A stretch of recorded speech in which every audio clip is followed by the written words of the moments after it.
welcome back to my channel. Today we are going to start our new topic which is the Kirchhoff's rule. Dear students, Kirchhoff's rule की एक अपनी ही importance है.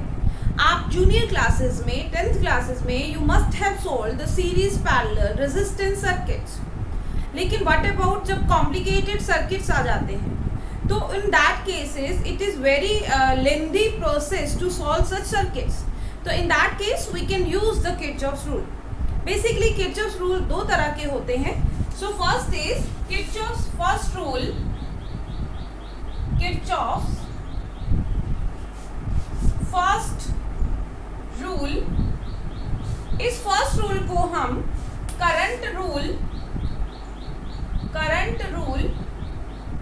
और junction rule भी कहते हैं. junction rule भी कहते हैं, right. So Kirchhoff's first rule या उसे हम करंट रूल या जंक्शन रूल भी कहते हैं. Why this is so named I will explain. Okay students, let us now discuss about the Kirchhoff's first rule. What is that? Kirchhoff's first rule, as I already told you, it is also known as junction rule. ठीक है, junction rule. Why this is called junction rule? बेटा junction का meaning क्या होता है? देखो, junction actually में junction for the electricity is a point where all the other current carrying conductors meet. current carrying conductors meet. ठीक है, junction point क्या होता है? junction is a point फिर all the current carrying conductors meet. देखो, in general भी आप daily life में जैसे आप कहते हो कि फूड जंक्शन, तो फूड जंक्शन क्या होता है? एक ऐसा पॉइंट जहाँ पर आपको हर तरह का खाना मिलता है, मतलब हर तरह से खाना एक ही पॉइंट पे मिलता है. तो इसी तरह से जंक्शन, इलेक्ट्रिक जंक्शन क्या हो गया? वो पॉइंट जहाँ पे सभी कंडक्टर्स एक ही पॉइंट पर आकर मीट करते हैं. ठीक है, इसलिए इसको हम जंक्शन रूल भी कहते हैं. And this is also known as current rule. इसका अनदर नेम है करंट रूल. करंट रूल, ये नाम इसकी डेफिनेशन की वजह से है. देखो, करंट रूल या किरचॉफ्स फर्स्ट रूल, इसकी डिफाइन क्या होगी? It is the algebraic sum of all the currents meeting at a junction is zero. अगर हम इसकी डेफिनेशन लिखते हैं, definition is the algebraic sum of all the currents meeting at a junction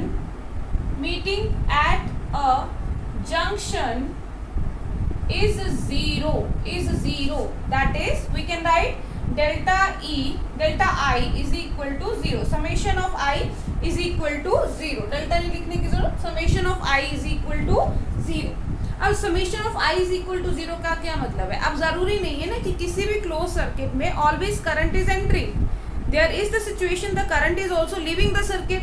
it means एक point ऐसा है, मान लो आप लोगों के पास एक इस तरह से जंक्शन पॉइंट है. Suppose we are having like conductors like this 1 2 and 3.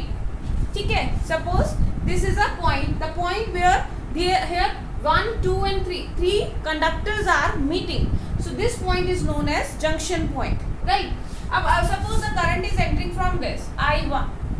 At this point it will be divided into two parts. ठीक है, तो इसमें करंट इसमें से एंड इसमें डिवाइड हो जाएगा. ठीक, तो at that point अगर ये यहाँ से एंटर कर रहा है तो इन दो पार्ट से ये लीव कर रहा है. So whatever the amount of current will enter will also leave the circuit. So net current should be equal to zero according to the Kirchhoff's first rule. For example, अगर हम इसकी sign conventions की बात करते हैं, sign conventions क्या होती है जब हम Kirchhoff's first rule लगाते हैं? For example, we are having a junction point where the various current carrying conductors are meeting. Right? Here this is I1 entering, I2 entering, I3 leaving the junction, I4 leaving the junction and I5 leaving the junction. At this point O is known as the junction. Now to find out the net current is equal to zero. Net current कैसे zero होगा?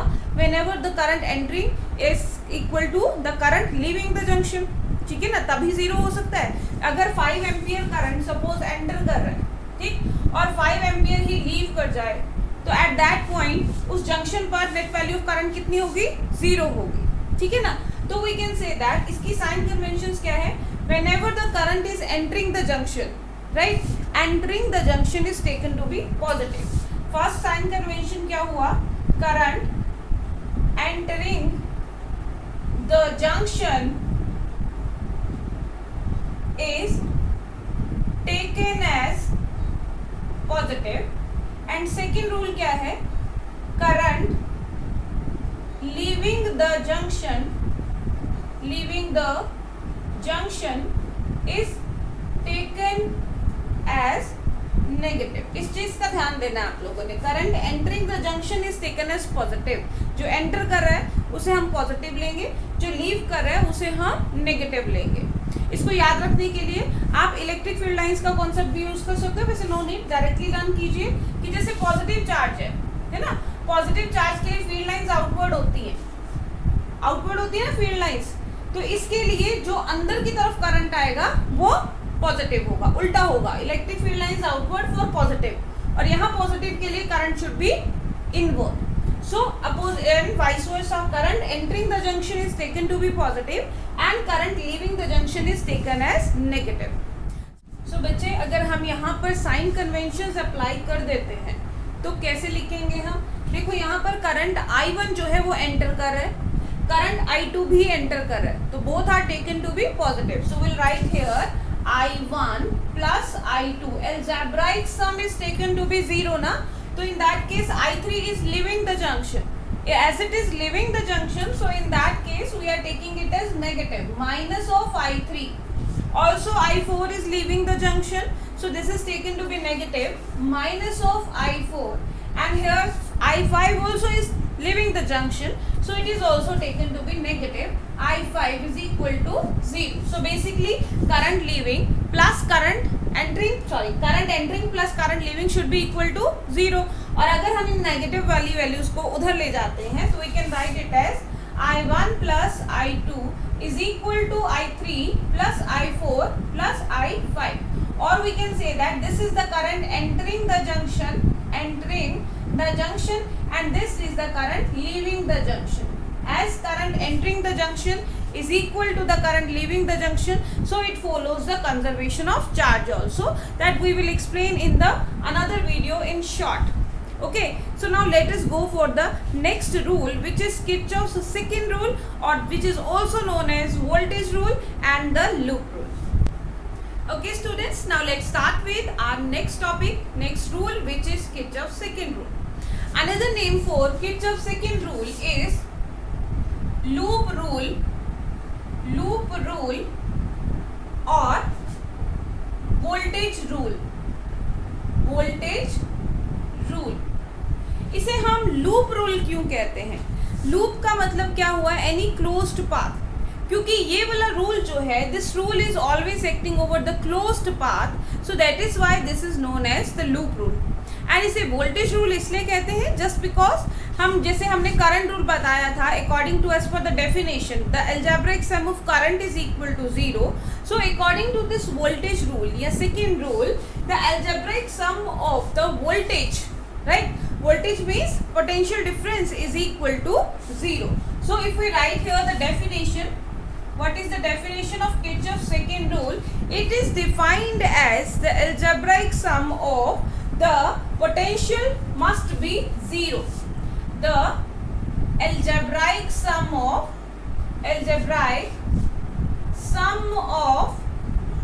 potential must be 0.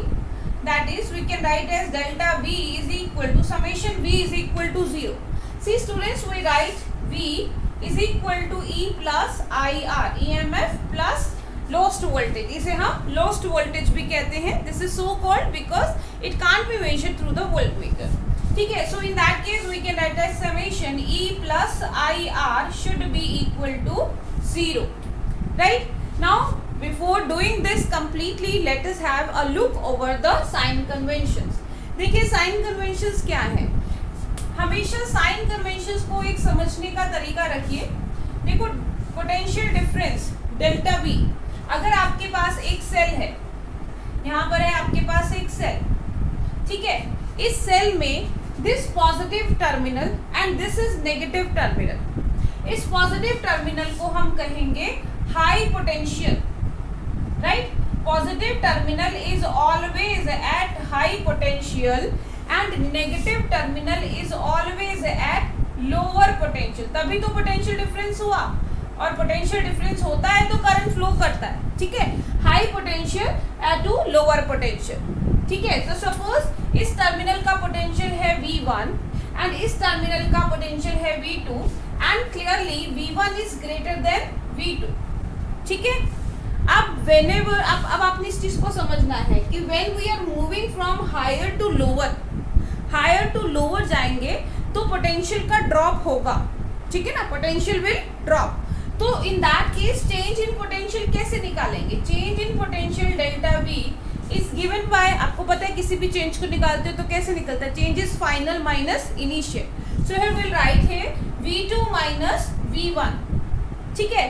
Now V2 is less than V1, so this delta V is negative. इसका मतलब whenever while looping a loop in a circuit, अगर किसी भी cell का positive terminal encounter होगा तो will take the potential to be negative, okay. So पहला sign convention क्या बनता है? while looping a loop, if positive terminal of the cell encountered first, then the potential of the cell is taken to be negative, ठीक है। Similarly if we are moving from, मतलब अभी तो हम कह रहे थे कि करंट की डायरेक्शन क्या है? Positive to negative. अगर हम नेगेटिव टू पॉजिटिव आ रहे हैं तो suppose the direction of current is from negative to positive. ये हो गया हमारा हायर पोटेंशियल, ये हो गया लोअर पोटेंशियल। तो चेंज क्या होगा? हायर माइनस लोअर, यानी कि V1 minus V2। So delta V कितना आएगा? V1 minus V2। V1 is greater than V2, so delta V is positive. इसका मतलब whenever we move from lower to higher potential, the potential is taken to be positive. So in that case हम delta V को positive लेंगे। So sign convention for this is, if positive terminal of the cell encountered first, the potential of the cell is taken to be negative, and if negative potential encountered first, then potential of cell is taken to be positive। इस चीज का ध्यान रखना है। अपने दिमाग में सिर्फ ये कॉन्सेप्ट बिठाना है कि हायर से लोअर की तरफ जाना है। अगर हायर से लोअर मतलब पॉजिटिव टू नेगेटिव, तो हमेशा ड्रॉप नेगेटिव आएगा, डेल्टा V नेगेटिव आएगा। जब आप लोअर से हायर जा रहे हो, मतलब आप ऊपर की तरफ जा रहे हो ना, लोअर से हायर की तरफ जा रहे हो, तो इन दैट केस V क्या होगा? पॉजिटिव लेंगे। So this was about the cell, आप इसे नोट कीजिए। Now we will go for, अगर देखो सर्किट में सेल के साथ साथ हमारे पास वायर्स होती हैं जिनमें रेजिस्टेंस, उनकी रेजिस्टेंस वैल्यूज भी होती हैं। सो जब करंट किसी सर्किट में फ्लो करता है तो इन दैट केस जो पोटेंशियल IR है उनका प्रोडक्ट क्या लेंगे? पॉजिटिव लेंगे, नेगेटिव लेंगे, कैसे लेंगे उसको हम समझते हैं। So let us consider the case again. अगर हमारे पास सपोज, क्योंकि देखो IR भी तो आपके पास पोटेंशियल का ही फॉर्मूला है, राइट। तो EMF हमने कब पॉजिटिव लेनी है, कब नेगेटिव लेनी है? जब आप पॉजिटिव से नेगेटिव की तरफ जाओगे। While looping a loop, the positive terminal of the cell encountered first, तो in that case EMF is taken to be negative, और अगर negative encountered first तो EMF is taken to be positive। अब अगर आपके पास है ये रेजिस्टेंस, ठीक है, रेजिस्टेंस, और इसमें करंट की डायरेक्शन है ये, ओके, ध्यान देना इसको। और आपका जो मूवमेंट है, means you are looping a loop like this, इधर ही along the direction of current जा रहे हो। ये हो गया पाथ फॉलोड। देखेंगे इसको, बहुत ध्यान से समझेंगे, क्योंकि हमारे पास फॉर्मूला क्या था? V + V = E + IR। ई के साइन कन्वेंशन हमने समझ लिए, अब हमने आई आर के समझने हैं। देखो आपको पता है कि current through a conductor always go from higher to lower potential. So जहां पर ये करंट एंटर कर रहा है इट मीन्स इस रेजिस्टेंस के अक्रॉस ये हाई पोटेंशियल है, और जहां से वो लीव कर रहा है वो लो पोटेंशियल है, राइट। सो हमने अभी सेल के केस में पढ़ा कि जब हायर से लो की तरफ जाएंगे तो हम क्या लेंगे, नेगेटिव। इसका मतलब हम क्या लेंगे इस केस में, जब product I R is equal to negative. इस चीज का ध्यान देना है आप लोगों ने। सो व्हेन वी मतलब आपने कॉन्सेप्ट क्या बिठाना है सिर्फ दिमाग में कि जब भी आप हायर से लोअर की तरफ जाओगे तो ईएमएफ जो होगी, वोल्टेज जो होगा वो हमेशा नेगेटिव होगा। तो इस केस में भी क्या होगा, हायर टू लोअर जाते हुए आप I इंटू आर को क्या लोगे, नेगेटिव लोगे, ठीक है। अगर आप इस तरह से मूव कर रहे हो इधर से इधर, ये है पाथ की डायरेक्शन। अब आप कहाँ से जा रहे हो, करंट तो ये इधर ही जा रहा है, लेकिन आप कहाँ से एंटर कर रहे हो, इस साइड से। इसका मतलब अभी जो डायरेक्शन आप कहाँ से जा रहे हो, आप जा रहे हो लोअर से हायर। तो इस केस में करंट की डायरेक्शन आप क्या लोगे, प्रोडक्ट आई आर लोगे आप पॉजिटिव, ठीक है। तो इस चीज को ध्यान रखना, याद कैसे करना है, आपको याद करना है कि अगर याद करने के लिए, समझने के लिए आपने दिमाग में रखना है कि higher to lower negative, lower to higher positive. और साइन कन्वेंशंस को याद रखने के लिए क्या करोगे कि जब भी आप करंट की डायरेक्शन में जाओगे तो नेगेटिव, करंट की अपोजिट डायरेक्शन में जाओगे तो पॉजिटिव, ठीक है। तो हम यहाँ लिख देते हैं, if path is in the direction of current, ठीक है। Direction of current means you are moving from, we are moving from higher potential to lower potential, then the product IR is taken to be negative and vice versa, ठीक है। सो बच्चे कई books में sign convention की वजह से बच्चे confuse हो जाते हैं। देखो ये जो साइन कन्वेंशंस आपको समझाई गई हैं ये इस फॉर्मूला से समझाई गई है, ठीक है। Means E plus I R is equal to 0, लेकिन इन सम बुक्स इस तरह से लिखा जाता है E is equal to I R, ठीक है।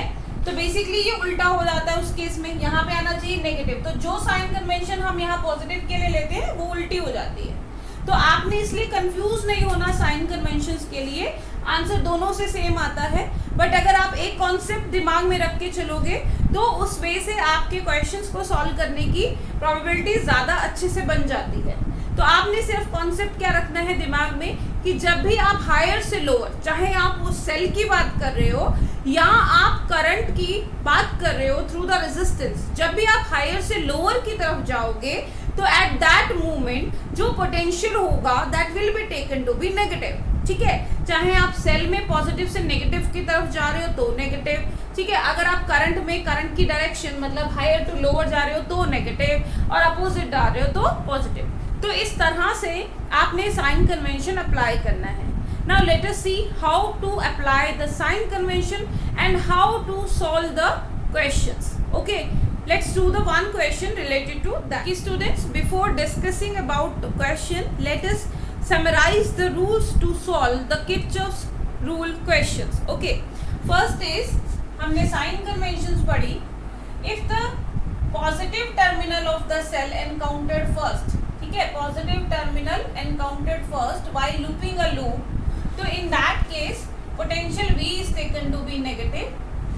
अगर negative terminal encountered first, then potential is taken to be positive. Resistance के केस में हमने पढ़ा था, if we are moving along the direction of current, तो product IR is taken to be negative, and if we are moving opposite to the direction of current, then the product IR is taken to be positive. ठीक है, ये तो simple sign conventions थी। अब हम बात करते हैं किसी भी सर्किट की। मान लीजिए हमारे पास कोई एक सर्किट है, 1 2, लेट हमने सेल लगा दिया, और यहाँ पर मान लीजिए इस सेल का पोटेंशियल है 2 वोल्ट, ठीक है। और ये रेजिस्टेंस है सपोज 3 ओम, ये रेजिस्टेंस है 10 वोल्ट ले लेते हैं। ये रेजिस्टेंस है 2 ओम, ठीक है। तो बहुत सिंपल सा रेजिस्टेंस है, आपको दिख रहा है कि ये दोनों सीरीज में, क्योंकि we are moving across the single wire, तो ये दोनों सीरीज में है। तो हम सबसे पहले क्या करेंगे, सीरीज के अक्रॉस इसको सॉल्व करेंगे। 3 and 2 हो गया 5 ओम रेजिस्टेंस, और वोल्टेज है आपके पास 10 वोल्ट। तो करंट कितना आ गया, V/R is equal to 10/5 is equal to 2 ampere. बहुत इजी है, सिंपल सा सर्किट है। और अगर आप इसको किरचॉफ्स रूल से अप्लाई करते हो तो क्या करोगे, सबसे पहले we need a direction of current. इसमें से करंट निकला, सीरीज में जा रहा है तो I करंट जा रहा है, तो I ही इसमें जाएंगे, ठीक है। अब हम किसी भी डायरेक्शन में लूप ले सकते हैं, we can take it clockwise, we can take it anti clockwise, any direction. So इसको सबसे पहले हम नेमिंग दे देते हैं A, B, C and D। Suppose हमने कौन सी लूप ली, we move along A, B, C, D, A, ठीक है। हम इस तरह से मूव कर रहे हैं एंटी क्लॉकवाइज, ठीक है। जब हम A से B की तरफ गए, यहाँ पर कोई रेजिस्टेंस नहीं है तो कुछ भी नहीं लिखेंगे। जब हम B से C की तरफ गए तो जाते हुए नेगेटिव टर्मिनल एनकाउंटर हुआ।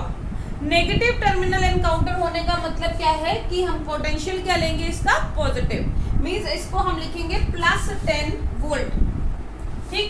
फिर हम जा रहे हैं along CD, we are moving along the direction of current. तो जब भी स्टार्टिंग में जब आपको कंफ्यूजन होता है तो आपने क्या करना है, जहां से एंटर कर रहा है वहां पर H लिख दीजिए, हायर पोटेंशियल, और जहां से उस रेजिस्टेंस पे लीव कर रहा है वहां पर आप L लिख दीजिए, lower resistance. It means you are moving from higher to lower, तो पोटेंशियल ड्रॉप हुआ, इसका मतलब प्रोडक्ट IR हम क्या लेंगे, नेगेटिव। तो we write it as -3I। Again यहाँ से यहाँ जाते हुए we are also moving from higher to lower, so again negative, so we write it as -2I is equal to 0 by the second rule. So 10 is equal to 5I और I is equal to 10/5, so answer is same. तो ये तो था बहुत ही simple सा circuit to explain कि हमने Kirchhoff's rule कैसे लगाना है।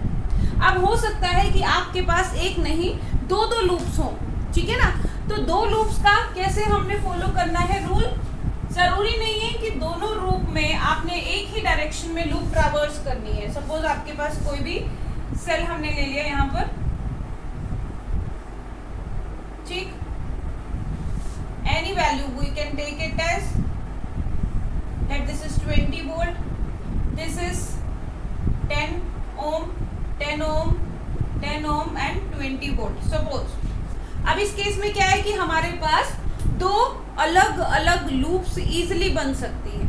आप ऐसा भी कर सकते हो, आप ये बाहर वाली आउटर लूप भी ले सकते हो, आप ये एक लूप इसको बना सकते हो और एक इसको लूप बना सकते हो, and you can find the value of current, ठीक है। तो ऐसे केसेस में there is no hard and fast rule कि आपने इस लूप में क्लॉकवाइज चले हो तो उस लूप में हम एंटी क्लॉकवाइज चलेंगे। आप दोनों लूप्स में क्लॉकवाइज भी चल सकते हो और दोनों में एंटी क्लॉकवाइज भी चल सकते हो, एक में क्लॉकवाइज और दूसरे में एंटी क्लॉकवाइज भी आप चल सकते हो। Second thing to keep in mind कि जब भी आप सर्किट में करंट फ्लो को देखते हो तो आप क्या करोगे कि सपोज एक सेल में से करंट लीव करेगा I, ठीक है। अब I, मान लो आपने I इसमें से लिया, there is a chance, possibility कि आप दोनों में से current I1 and I2 exit कराओ। यहाँ पर जंक्शन पर आकर ये दोनों मीट किए, I1 एंड I2, और ये करंट हो गया I1 प्लस I2। फिर जो जब करंट इस जंक्शन पर आएगा तो I1 I2 वापस इधर और I1 वापस इधर। तो किसी भी तरीके से कर सकते हो, आप ऐसे भी कर सकते हो कि आपने दोनों वाले सेल्स में से करंट निकलवाया, I1 इधर से I2 इधर से, both meeting at a junction, I1 plus I2 and then, और उसके बाद आप लूप अप्लाई करते हो। आप ऐसे भी कर सकते हो कि आप एक सिंगल सेल के थ्रू करंट को एग्जिट करवाएं। मान लीजिए यहाँ से करंट I आ रहा है यहाँ पर, तो यहाँ पर जंक्शन आएगा, तो सपोज I1 इधर आया, ठीक है, और इधर कितना आ गया I माइनस I1। क्लियर होगी ये बात। तो ये I1 इधर एंटर करेगा, इस सेल के अंदर I1 एंटर करेगा, I1, ये I1 इधर जा रहा है, I1, ठीक, इस पॉइंट पर आकर I माइनस I1 के साथ ऐड हो गया I1, तो बचा कितना I, तो I एंटर करेगा इस सेल में, ठीक है। Means you can use any method to give the specify the directions of current, values of current. आप दोनों सेल्स में से अलग अलग करंट भी निकाल सकते हैं। आप एक ही सेल का करंट यूज करके उस सर्किट को सॉल्व कर सकते हैं, कोई प्रॉब्लम नहीं होगी, but you have to follow the exact the sign conventions, right. आप देखिए, जैसे अब आपके पास ये वाला केस है यहाँ पर। अब हमने ये लिया आई से, हमने इसको नेमिंग दे दी A B C T E and F, ठीक है। तो let us do the first loop. अब फर्स्ट लूप क्या है आपके पास, मान लीजिए हमने ली फर्स्ट लूप कौन सी, ए बी सी एफ ए, ठीक है। तो हमने ली loop A B C F A. अब हम कहाँ से चल रहे हैं, हम चल रहे हैं ए से। जिस तरह से आपने लूप लिखा है वही एग्जैक्टली पाथ आपने फॉलो करना है। ऐसा नहीं है कि आप लिख इस तरह से रहे हो और आप करंट की वैल्यूज लिखते हुए कुछ उल्टा लिख रहे हो। जहां से स्टार्ट किया आपने, ए से स्टार्ट किया है, तो आप ए से ही मूव करना शुरू करेंगे। Now from moving from A to B, कौन सा टर्मिनल आया है, पॉजिटिव, तो इसकी ईएमएफ क्या लेंगे हम, नेगेटिव। मीन्स हम लिखेंगे इसको -20। अब इधर जाते हुए हम जा रहे हैं इधर। देखिए इस चीज को ध्यान से समझना, हमारा मूवमेंट है अपवर्ड डायरेक्शन में और करंट है डाउनवर्ड। अब जहां से करंट एंटर करता है वो पॉइंट हो गया हायर, और जहां से लीव करता है वो है लोअर। और हम कैसे जा रहे हैं, लोअर टू हायर, मतलब प्रोडक्ट आई आर यहाँ क्या लेंगे हम, positive. Here we are moving in a direction opposite to the direction of current. So हमने इसको लिख दिया प्लस, इस आर्म में करंट कितना है, I माइनस I1, तो हमने लिख दिया I माइनस I1 इनटू कितना रेजिस्टेंस है, 10 ओम। अब जब हम वापस आ रहे हैं, देखो इस तरह से ऐसे मूव कर रहे थे, अब हम वापस आ रहे हैं, so we are moving along the direction of current. I1 भी इधर जा रहा है, हम भी इधर जा रहे हैं, तो product is taken to be negative. तो हम इसे क्या लिखेंगे, minus of 10 I1 is equal to 0। हमने पूरी लूप को ट्रैवल किया and net EMF is equal to 0। Now we will solve it, -20 plus 10I -20 I1 is equal to 0, और ये 20 को उधर ले जाते हैं, तो 10I -20 I1 is equal to 20। इन दोनों में से 10 कॉमन ले लेते हैं, तो आ जाएगा I -2 I1 is equal to 2। इसे दे दिया हमने नंबर 1, ठीक। इसी तरह से अब हम कौन सी लूप मूव करेंगे, ये वाली। जैसे कि मैंने पहले कहा कि we can move in the same direction. हम पहले एंटी क्लॉकवाइज जा रहे थे, तो हम एंटी क्लॉकवाइज भी जा सकते हैं, हम क्लॉकवाइज भी जा सकते हैं। लेट फॉर द सिंप्लिसिटी हम इसी तरह से जाते हैं, जैसे हम यहाँ से यू मूव किए थे, इधर से भी F C D E F, तो हम लिख देते हैं यहाँ पर F C D E and F, ठीक है। चलिए F से C की तरफ आते हुए वही करंट की डायरेक्शन है नीचे की तरफ, ठीक है, और हम भी किधर आ रहे हैं, हम भी नीचे की तरफ आ रहे हैं। So product is taken to be negative, same direction, higher to lower जा रहे हैं, तो हम लिखेंगे minus of I minus I1 into 10। इधर जा रहे हैं, इधर जाते हुए सेल का नेगेटिव टर्मिनल एनकाउंटर्ड हुआ, तो हमने लिख दिया +20, ठीक। इधर जाते हुए यहाँ पर हम जा रहे हैं along the direction of current, तो minus of 10I is equal to 0। ये करंट I जा रहा है, इस आर्म में भी हमारे पास करंट I ही है, ठीक है। चलिए इसको सॉल्व करते हैं, -10I minus minus plus 10I1 plus 20 -10I is equal to 0, ठीक है।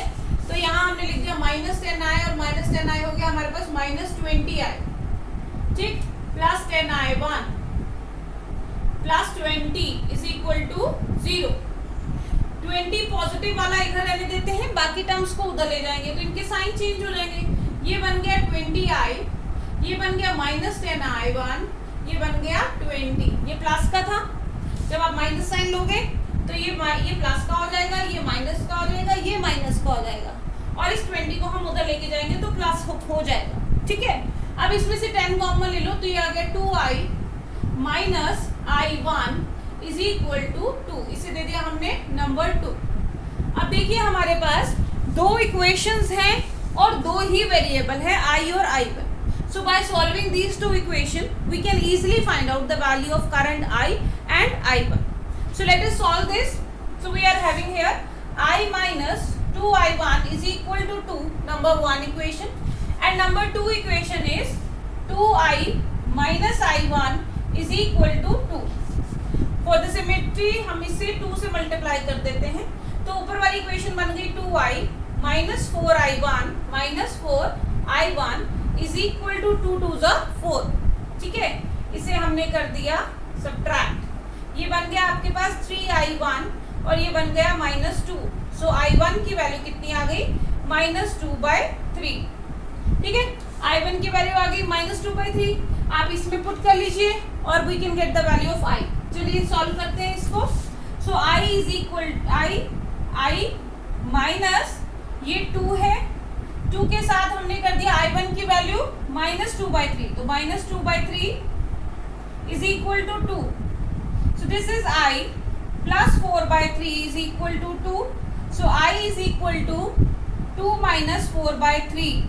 सो that comes out to be 3 2 ज़ा 6 minus 4/3 that is equal to +2/3। So i current कितना आ रहा है? +2/3 एंड i1 कितना आ रहा है? -2/3। एक्चुअली में this is leaving the cell and this is entering the cell, so direction is reversed. So this is how we can apply the sign conventions and we can solve the complicated circuits like this.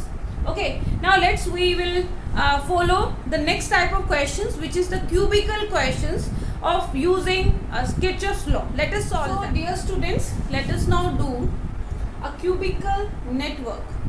देखो बच्चे, ये ऐसा question है जो mostly आप लोग जब करते हो तो कंफ्यूजन हो जाती है, because it is a totally different type of circuit. ठीक है, तो कैसे इसको सॉल्व करेंगे? Step by step we will understand this. अगर आप स्टेटमेंट में पढ़ते हो तो a battery of 10 volt and negligible internal resistance, मतलब हम इसमें बैटरी का रेजिस्टेंस इंक्लूड नहीं करेंगे, is connected across the diagonally opposite corners. Diagonally, इस चीज को ध्यान देना है कि हमें हमारी जो बैटरी है वो कहाँ कनेक्टेड है और हमें किसके क्रॉस इक्विवेलेंट रेजिस्टेंस निकालना है। तो diagonally opposite corners of a cube consisting of 12 resistors of 1 ohm each. Determine, हमें क्या डिटरमिन करना है? हमें डिटरमिन करना है equivalent resistance and current through the battery. ठीक है, अब डायगोनली अपोजिट को समझो बेटा। जो जिस रूम में आप बैठे हो it is just like a cube. ठीक है, एक साइड आपके इधर है, एक फ्रंट पर, एक ऊपर, एक नीचे, एक इधर और एक इधर। ठीक है, तो डायगोनली अपोजिट का मतलब क्या हुआ? जिस वॉल के साइड आप खड़े हो उसका ऊपर वाला कॉर्नर, ठीक है, वहां से फ्रंट वॉल का नीचे वाला कॉर्नर, वो हो गया उसका डायगोनली। तो उसके क्रॉस आपको इक्विवेलेंट रेजिस्टेंस निकालना है। So let us draw that. अब हमारे पास है क्यूब। So 1 2 3 and 4। सिमिलरली अगर हम बनाते हैं यहाँ पर क्यूबिकल स्ट्रक्चर, तो इस तरह से हम बनाएंगे। इसमें ध्यान से समझना है इसमें करंट डिवीजन कैसे होगी। ठीक है, करंट डिवीजन को ध्यान से समझेंगे, बाकी सिंपल है, आपने किरचॉफ्स लॉ ही अप्लाई करना है। No difficult concept is in it, only the important point to discuss and to study is the how current is distributed. ठीक है, अब हम डायगोनली अपोजिट की बात करते हैं। तो ये HA है हमारा, अगर तो इसका डायमेट्रिकली अपोजिट एंड हुआ ये। ठीक है, अपोजिट एंड हुआ ये वाला, तो इसे हमने नाम दे दिया A और इसे हमने नाम दे दिया B। हमें A और B के across equivalent resistance find out करना है। ठीक है, तो अब देखते हैं कैसे। अब देखो, जब तो आप इस केस में यहाँ पर बैटरी लगा दिया हमने 10 वोल्ट का, ये लगा दिया 10 वोल्ट का बैटरी इस तरह से across these two terminals 10 volt. ठीक है, तो अगर 10 वोल्ट वोल्ट का बैटरी लगा दिया तो सपोज इसमें से करंट आई पास होगा। अब देखो करंट आई पास होगा तो करंट किस तरह से डिवाइडेड होगा इस सर्किट के अंदर। यहाँ पर आते ही करंट 3 पार्ट्स में डिवाइड होगा, पार्ट 1, पार्ट 2 एंड पार्ट 3। और यहाँ तक पहुँचते पहुँचते करंट जो है किस तरह से हमने डिसाइड करना है कि कैसे करंट सेम रहेगा तीनों आर्म्स में या अलग अलग होगा। उसके लिए हम इसके स्टार्टिंग पॉइंट से एंड पॉइंट तक जाने के रास्ते में हम काउंट करेंगे कि कितने रेजिस्टेंसेस हैं। बात समझ आई? तो अब देखिए, मान लीजिए हम ये वाला पाथ फॉलो करते हैं, इसे नाम दे देते हैं A B C D E F G H। तो अगर आप इस रास्ते से जा रहे हो A से C, C से E एंड E से B, तो कितने रेजिस्टेंस आए? 1, 2 एंड 3, 3 रेजिस्टेंस आ रहे हैं। अगर आप ये वाला रास्ता फॉलो करते हो A G E and B, तो अगेन देखो 1, 2 एंड 3 रेजिस्टेंस। इसका मतलब इन दोनों पाथ में करंट इक्वली डिवाइड होना चाहिए, बिकॉज दोनों पाथ्स के अंदर रेजिस्टेंस की वैल्यू बराबर है। तीसरा रास्ता है हमारे पास ये वाले रास्ते से गए 1, यानी कि A H F और B, तो 1, 2 एंड 3। तो इसमें भी हमारे पास 3 ही रेजिस्टेंस है। मतलब अगर तीनों रास्तों पे से जाएंगे तो तीनों रास्तों में करंट को इक्वल अपोजिशन मिलेगी। इसका मतलब बाय सिमेट्री ये करंट आई जो है 3 इक्वल पार्ट्स में डिवाइड होगा। तो हम इसको इस तरह से भी लिख सकते हैं, we can write it as I by 3 and I by 3। ठीक है, बट प्रॉब्लम क्या होगी, जब आगे का पार्ट आएगा तो उसमें फिर से वो 2 हिस्सों में बटेगा, तो वो बन जाएगा I by 6 and I by 6 and so on। तो बेटर क्या होगा, अब हमें पता है कि ये एक तरह का सिमेट्रिकल कॉम्बिनेशन है और इसमें करंट तीनों में इक्वली पार्ट्स में डिवाइड होगा और इससे जा पर आकर 2 पार्ट्स में फिर से डिवाइड होगा। तो हम क्या करेंगे, हम मान लेंगे कि सेल में से करंट कितना आ रहा है, 6I आ रहा है। फॉर द सिंप्लिसिटी से करंट तो I ही आ रहा है, बट हम उसे 6I मान लेंगे कि 6I आ रहा है, ताकि यहाँ पर ये करंट आए 2I, इस आर्म में भी आए 2I और इस वाले आर्म में भी 2I। ध्यान से समझना। तो टोटल हो गया 6I करंट।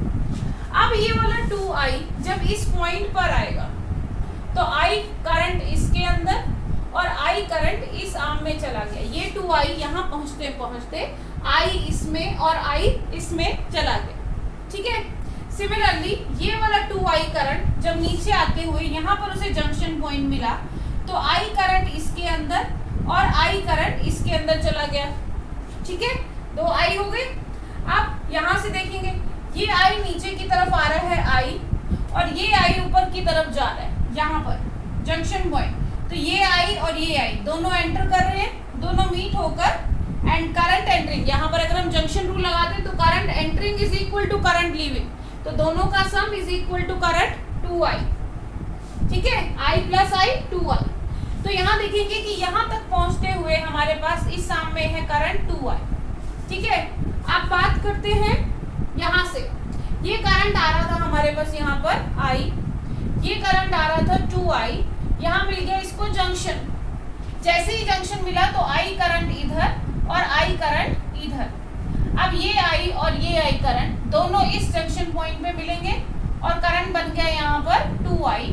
सो यहाँ पर B पर आते हुए इस आर्म में हमारे पास आ गया 2I करंट। अब हमारी थर्ड आर्म कौन सी थी, ये वाली। अब ये करंट I यहाँ आ रहा है और इधर से भी I करंट आ रहा है, तो दोनों मीट हुए 2I। तो now you can see that 2I current is entering, sorry 6I current is entering and 6I current is leaving the circuit। इसका मतलब हमने किस तरह से अरेंज करना है इसको कि जितना करंट एंटर कर रहा है एक एज पर उतना ही करंट लीव करे। तो हमने माना था कि 6I एंटर कर रहा है तो 6I ही लीव कर रहा है। और ऐसे केसेस में you can see by symmetry, इस आर्म में 2I है तो इसमें भी 2I है, इसमें I and I 2I and 2I। By symmetry जो अपोजिट साइड्स होंगी उसमें वैल्यू सेम होगी। Right, now we can apply the Kirchhoff's rule to find the equivalent circuit. हमने इसको नाम दे दिया। Let us firstly apply the loop A, ये बाहर वाली, ताकि इसमें सेल इंक्लूडेड हो जाए।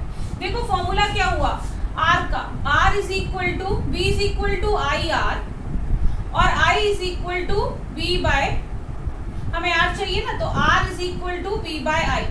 यहाँ पर I हमारा क्या है 6i, ये चीज का ध्यान देना क्योंकि हमने 6i लिया है। ठीक है, तो अब इसको सॉल्व करते हैं। यहाँ से जब हम चले from A to C, we are moving along the current, so the product of, अगर हर की वैल्यू R है, पहले हम R ही ले लेते हैं, हर रेजिस्टेंस की वैल्यू R है क्योंकि इक्वल था और जिनकी वैल्यू क्या है 1, तो हमने सबको क्या मान लिया, R मान लिया। ठीक है, ये भी R हो गया। तो यहाँ पर प्रोडक्ट -2IR है ना, सेम डायरेक्शन में जा रहे हैं, हायर टू लोअर। फिर यहाँ जाते हुए अगेन सेम डायरेक्शन में, तो यहाँ हमने लिख दिया -IR, यहाँ पे सेम डायरेक्शन में तो -2IR, यहाँ पर एनकाउंटर्ड हुआ पॉजिटिव टर्मिनल, नेगेटिव टर्मिनल, तो +10 वोल्ट इज इक्वल टू 0। लगा दिए किरचॉफ्स रूल, सेम डायरेक्शन में माइनस, नेगेटिव टर्मिनल एनकाउंटर हुआ तो पॉजिटिव। तो ये हो गया आपके पास 2 + 1 + 2 5IR is equal to +10 is equal to 0। तो ये आ गया आपके पास -5R इज इक्वल टू, इसको आप V भी लिख सकते हो अभी, +5R, 5R उधर जाएगा तो 10। ठीक है, अब देखिए यहाँ से आप यहाँ तो डायरेक्टली I की वैल्यू निकाल लीजिए, यहाँ इस 10 वोल्ट को अगर हम अभी V ही लिख देते हैं क्योंकि ये क्या है, ये इस टर्मिनल का पोटेंशियल डिफरेंस है, तो इस V की वैल्यू यहाँ पर कितनी आई, देखो V की वैल्यू कितनी आई है 5IR डिवाइडेड बाय 6i, हमने V की जगह क्या पुट कर दिया 5IR, हम चाहे 10 लिखें। ठीक है, अगर 10 लिखेंगे तो उसे कैलकुलेट कर देंगे, और सिंप्लिसिटी के लिए हमने क्या किया 10 को V ही रहने दिया, अगर हम इसको V ही रहने देंगे तो यहाँ से V की वैल्यू आ जाएगी 5IR, तो 5IR बाय 6i ऑलरेडी बस देयर, I से I कैंसिल हो गया, तो R की वैल्यू कितनी आ गई हमारे पास 5/6R। अब R कितना गिवन था, R गिवन था 1 ओम ईच, तो R की वैल्यू यहाँ 1 पुट कर देते हैं, तो रेजिस्टेंस की वैल्यू कितनी आ गई 5/6। अब अगर रेजिस्टेंस 5/6 आ ही गया है तो करंट की value V is equal to IR से, ठीक है, हम निकालेंगे I is equal to V by R। So V कितना था 10, R कितना हो गया 5/6, 5 to the 10, तो 12 एम्पियर करंट आ गया। ध्यान रखना है यहाँ पर I हमने 6i नहीं लेना क्योंकि हमने यहाँ पर अजम्पशन किया था जिसको डिवाइड करने के लिए, एक्चुअल में करंट कितना है I ही है। अगर आप यहाँ से भी निकालते हो, अगर इसको आप 10 वोल्ट कर देते हो तो 5IR इज इक्वल टू 10, तो आपके पास I कितना आ जाना था 2/R और 2 एम्पियर। ठीक है, 2 एम्पियर है, I 2 है, तो 6i कितना हो गया 12, वही हमने यहाँ प्रूव कर दिया कि 6i कितना है 12 है। क्लियर होगी ये बात? तो इस तरह से हमने इस क्वेश्चन को सॉल्व किया। वहां पर I अगर हम इंडिविजुअली निकालते तो 2 एम्पियर, और टोटल करंट यहाँ पे ये वाला जो I है ये टोटल करंट है which is equal to 6i, so that comes out to be 12 ampere, तो हमारा आंसर करेक्ट है। सो आई होप आपको ये वाला सर्किट क्लियर है।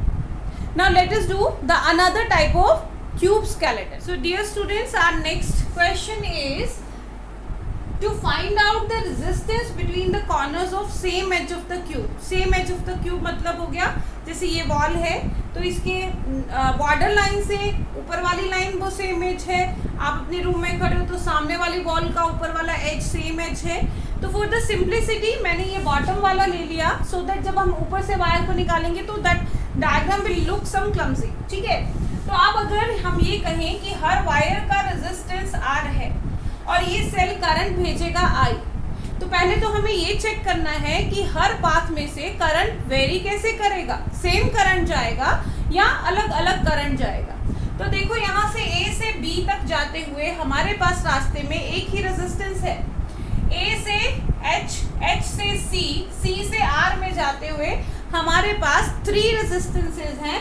सिमिलरली अगर हम ये पाथ फॉलो करते हैं AF, FG and GR, again we are having 3 resistance. तो तीनों पाथ में अगर हम देखें तो एक पाथ में हमारे पास एक रेजिस्टेंस है और बाकी के 2 पाथ में 3 रेजिस्टेंस है।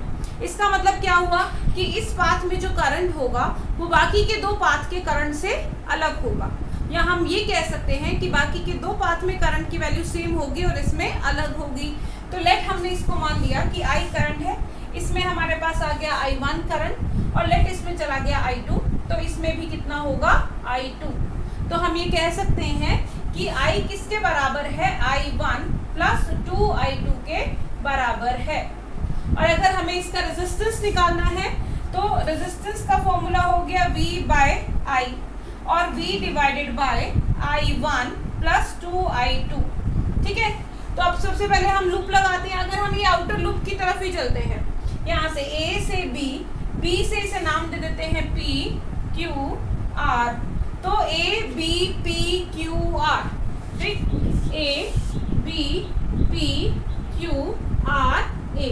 तो यहाँ से यहाँ जाने में एक ही रेजिस्टेंस है जिसकी वैल्यू है I1 R, पोटेंशियल की वैल्यू होगी I1 R। सेम डायरेक्शन में जा रहे हैं तो product is taken to be negative, so हो गया माइनस I1 R। बाकी रास्ते में कोई रेजिस्टेंस नहीं है, नेगेटिव टर्मिनल एनकाउंटर्ड हुआ है तो plus V is equal to 0 और हम लिख सकते हैं V is equal to I1 R, इसे दे दिया हमने नंबर 1।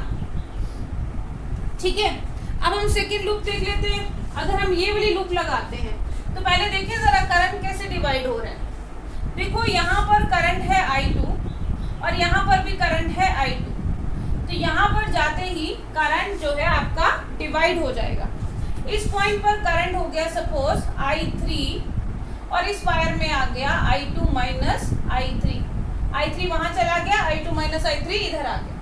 ठीक है, अब ये I2 है तो इसमें भी डिवाइड होगा इस जंक्शन पे। सपोज I3 इधर गया और I2 माइनस I3 इधर गया। ध्यान देना है डिवीजन करते समय जो करंट आपने इस आर्म में लिया है, आपने यहाँ पे माइनस करके लिया है तो इस आर्म में भी आपने वही लेना है, बाकी का करंट ऊपर की तरफ चला जाएगा। अब यहाँ पर आते आते ये करंट I3 है और ये करंट भी I3 है। इस जंक्शन पॉइंट पर दोनों मीट हुए तो टोटल करंट कितना हो गया, 2I3। ठीक है, 2I3 इस पॉइंट पर आया, डिवाइड हो गया आपके पास I3 और I3 में। ठीक है, अब ये I3 नीचे आ रहा है और ये I2 माइनस I3 इधर जा रहा है। जब ये दोनों ऐड हुए तो I2 minus I3 plus I3 cancel होके बचा कितना, I2। इसका मतलब इसमें से कितना करंट आया हमारे पास, I2। देखो इधर I2 था तो इधर भी हमारे पास I2 है, इधर I3 है तो ये I3 ही आ रहा है हमारे पास, देख सकते हो आप I3। ठीक है, अब यहाँ पर आते ही ये जंक्शन पॉइंट पर ये I3 और ये I2 माइनस I3 मिलकर क्या बना देंगे, I2, यानी कि इस वायर में से कितना करंट आ गया, I2। Now you can see that इसमें से I1 आ रहा है B पर, इसमें से I2 आ रहा है, इसमें से I2 आ रहा है, तो total current I1 plus 2I2 is leaving the point. ठीक है, अब हम लगाते हैं loop in the second one. तो यहाँ से देखते हैं, अगर नाम दे देते हैं FEDGF। ठीक है, तो हमने लगा दिया FEDGF।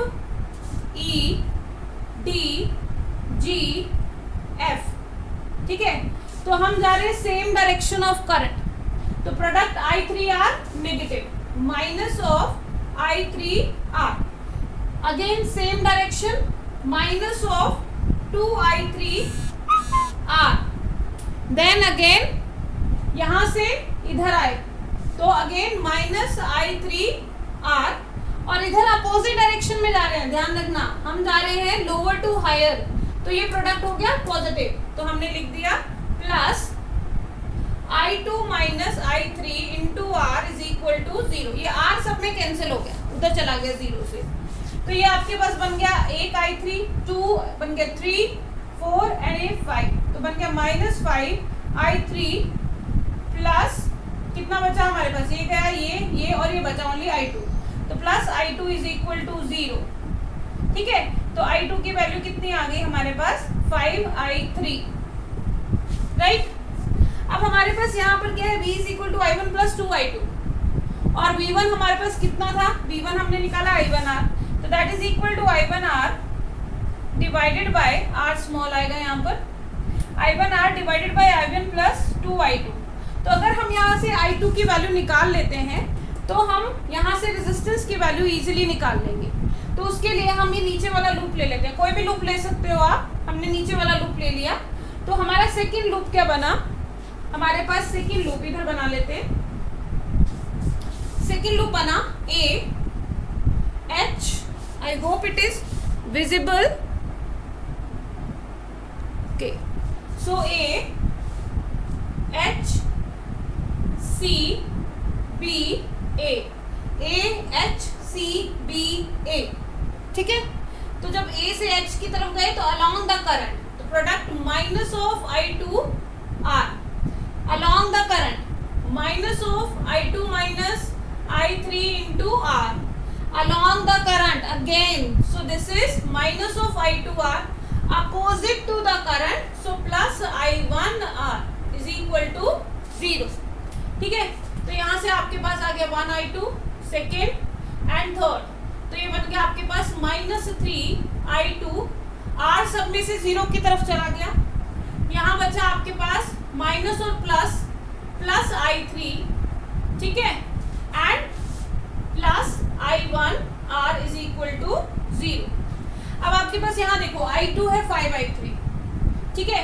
अगर मैं यहाँ पर I3 को एलिमिनेट कर दूं I2 की टर्म्स में, तो यहाँ पर हमारे पास जो इक्वेशन बचेगी वो I1 और I2 की टर्म्स में बचेगी। तो यहाँ से हमने निकाला I3 is equal to I2 bye 5, यहाँ पुट कर देते हैं, माइनस इसका माइनस कॉमन ले लेते हैं, तो ये आ गया 3I2 minus I3 minus I1 is equal to 0, और 3I2 माइनस I3 की जगह पुट करेंगे I2 बाय 5, I2 बाय 5, और ये I1 को उधर ले गए I1, ठीक है।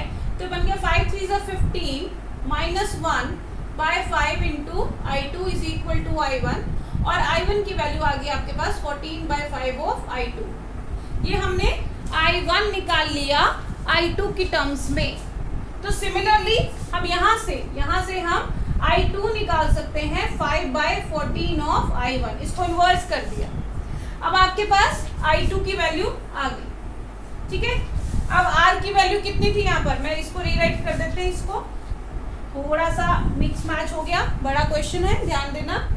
R की वैल्यू हमारे पास यहाँ क्या आई थी, V upon I1 plus 2I2, और V की वैल्यू कितनी थी I1R, सो I1R divided bye I1 plus I2 हमने अभी क्या निकाला 5 बाय 14 ऑफ I1, तो हमने यहाँ लिख दिया 2 इंटू 5 बाय 14 ऑफ I1, तो 2 7 सा I1 से तीनों ऊपर से कैंसिल आउट हो गए, तो हमारे पास R की वैल्यू आ गई small r divided by 1 plus 5 by 7, so 7 LCM लेंगे तो ये 7 ऊपर चला जाएगा और नीचे बचेगा 12, तो R की वैल्यू कितनी आ गई 7R by 12, so this was the required resistance. तो हमने क्या किया, we simply distribute the current distribution के समय हमें ध्यान देना है कि वाइल लूपिंग अ लूप, मतलब आप जिस पाथ से जा रहे हो तो कितने रेजिस्टेंस आ रहे हैं, अगर इक्वल रेजिस्टेंस आ रहे हैं हर पाथ में तो करंट इक्वली डिवाइड होगा, और अगर अलग अलग अमाउंट आ रही है तो करंट अलग अलग होगा। Then we simply apply the Kirchhoff's rule and find out the equivalent resistance. So our last type of skeleton cube question is 11 equal wires of resistance 2 ohm from the edges of the incomplete cube. अब हमारे पास 12 नहीं है 11 है, मतलब उसकी एक wire नहीं है, ठीक है। आपको उस वैकेंट एज के अक्रॉस इक्विवेलेंट रेजिस्टेंस निकालना है, ठीक है। तो हमें इसे नाम दे दिया A और B, and we know that जिस टर्मिनल के क्रॉस निकालना होता है वहाँ पर हम ऑटोमेटिकली एक फिक्टिशियस बैटरी अटैच कर देते हैं। So let's do that. यहाँ पर हमने एक फिक्टिशियस बैटरी अटैच कर दिया जिसका पोटेंशियल कितना है V, ठीक है। तो this is the terminal A and this is the terminal B।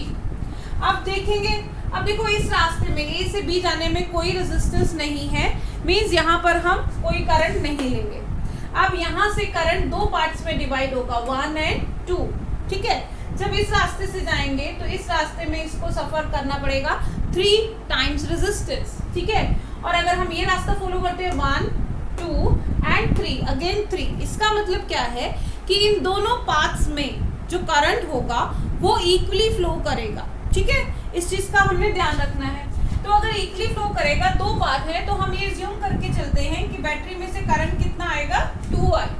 अगर 2i आएगा तो i करंट इस आर्म में से और i करंट इस आर्म में से फ्लो करेगा। अब यहाँ पर आते ही एक जंक्शन आ गया और यहाँ पर भी एक जंक्शन है। इस जंक्शन में I में से सपोज I1 करंट इधर आया तो इसमें से जाएगा I minus I1। In the similar way हम इस I जंक्शन में से, यहाँ से जंक्शन में से I1 करंट इधर और I माइनस I1 इधर, सिमेट्री मेंटेन करने के लिए। अब यहाँ पर जंक्शन पे I1 एंड I1 मीट हुआ तो यहाँ आ गया आपके पास 2I1। ठीक है, अब 2I1 जब यहाँ से जाता हुआ यहाँ पहुंचा, यहाँ वो डिवाइड होगा इक्वली, यानी कि I1 और I1 में। आई होप ये क्लियर हो रहा है। 2I करंट था, I और I में डिवाइड हुआ। ये I यहाँ जाता है, जंक्शन आया, जंक्शन आते ही दो पार्ट्स में डिवाइड हो गया। एक पार्ट में गया I1 और दूसरे पार्ट में गया I माइनस I1। ठीक है, इसी तरह से यहाँ पर जंक्शन आया, I करंट डिवाइड हुआ I1 में और I माइनस I1 में, और दोनों यहाँ मीट हुए तो 2I में। ये 2I या इस जंक्शन पर आया तो I1 एंड I2 में डिवाइड हो गया। अब यहाँ देखिए इस जंक्शन पर I1 आ रहा है और I माइनस I1 इधर से आ रहा है, तो I minus I1 plus I1 कितना हो गया I। इट मीन्स यहाँ से अब वायर में से कितना करंट जाएगा, I करंट जाएगा।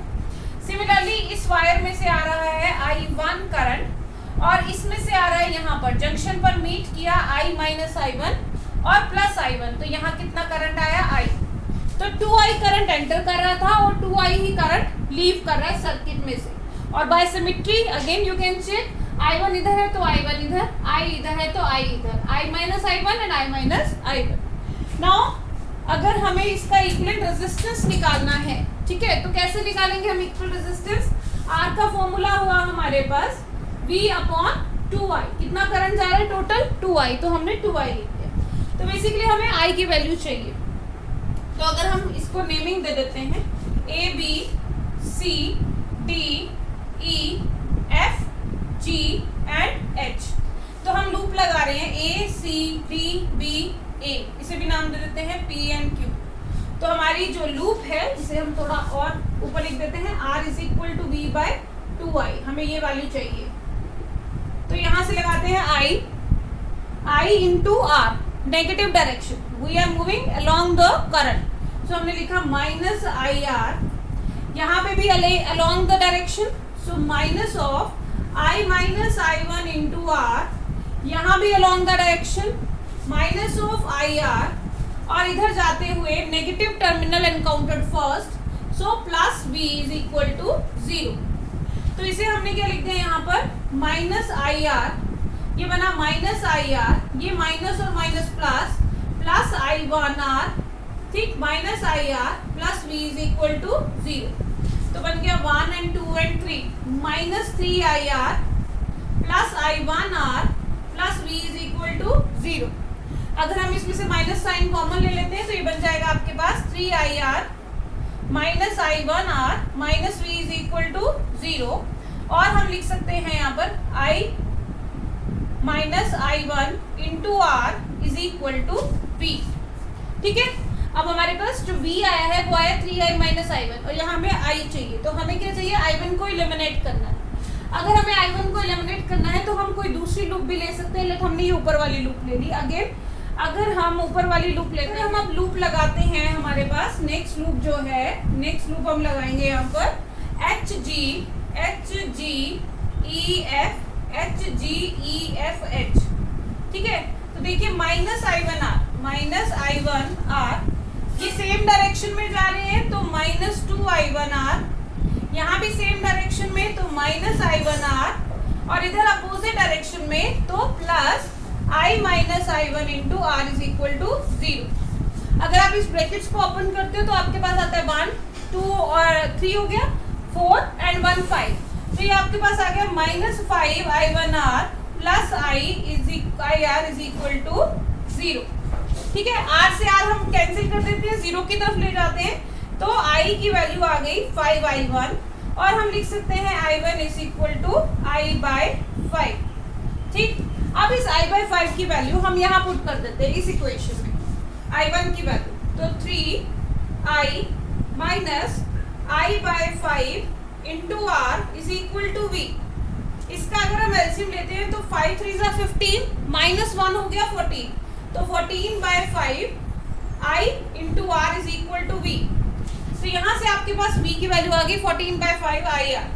अब इस r v की वैल्यू अगर हम यहाँ पुट कर देते हैं तो r की वैल्यू कितनी आएगी, v की जगह हमने पुट किया 14/5 IR और नीचे कितना है 2i, i से i कैंसिल, 2 से 7 आ गया, तो ये आपके पास आ गया 7/5 R। ठीक है, अब R की वैल्यू कितनी है हमारे पास 2, राइट, तो हम यहाँ लिखेंगे 7 इंटू 2/5 और ये आ गया 14/5, तो 5 2 जा 10, 5 8 जा 40, तो R की वैल्यू कितनी आ गई 2.8 ओम। सो इस तरह से हमने बाय सिमेट्री 3 तरह के क्वेश्चंस को सॉल्व किया है।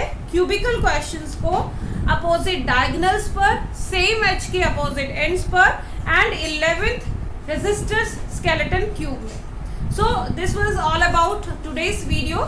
सो do watch my next video for the next important questions and numericals. Thank you and have a nice day.